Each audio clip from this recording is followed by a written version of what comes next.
late 18th century, during the Victorian poetry era, slavery and inequality was a topic that was just not dealt with.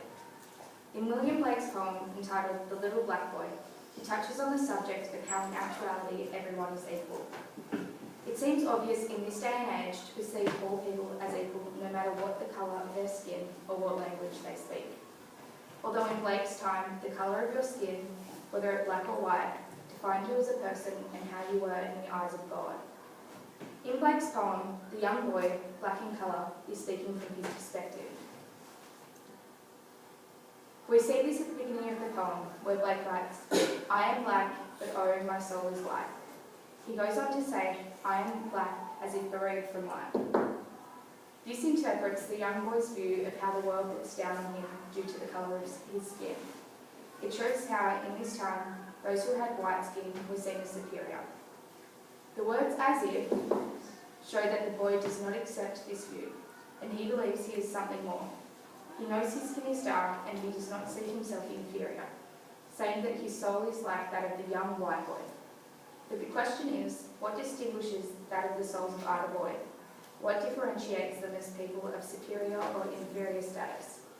We see this in the poem when the young boy describes his skin as a cloud, shadowing him so he cannot receive love from God, hovering over him and depriving him of life.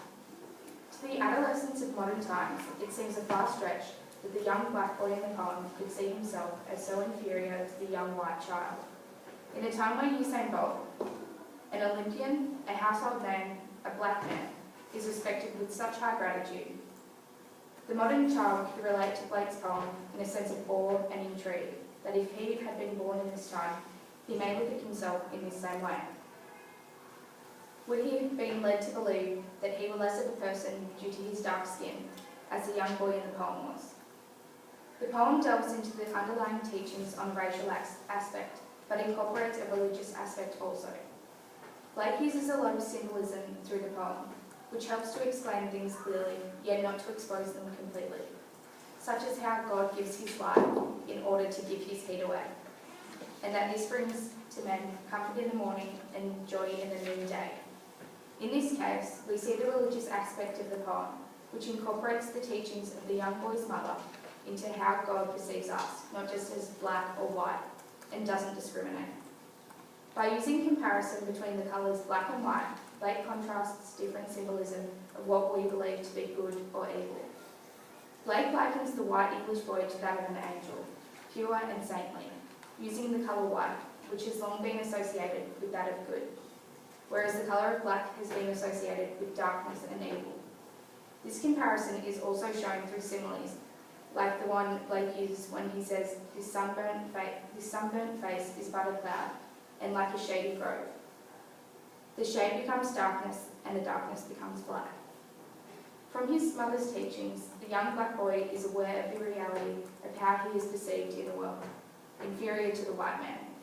With the teachings of his mother, he chooses to believe he is just like everybody else. In the poem, the young boy's mother establishes that the light of the sun is a gift from God to all that is living, and it is freely and equally given to all. This part of the poem reflects the attitude and idea of racial equality.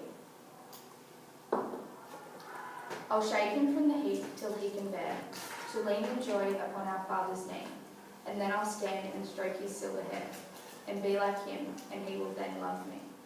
The last stanza in the poem sums up the value the poem holds. All is forgiven between white and black, and the cloud is lifted.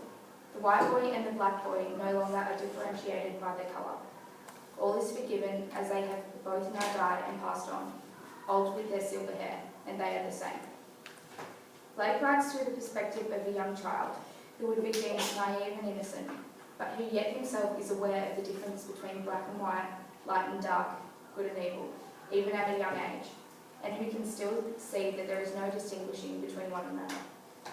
This can relate to the way in which people in today's society treat and care for one another. It deals with problems that focus around race, religion and equality, where all people can relate to these issues, whether it be through personal experience, their knowledge or lack thereof, about exposure to racism and religious views of people in the 18th century.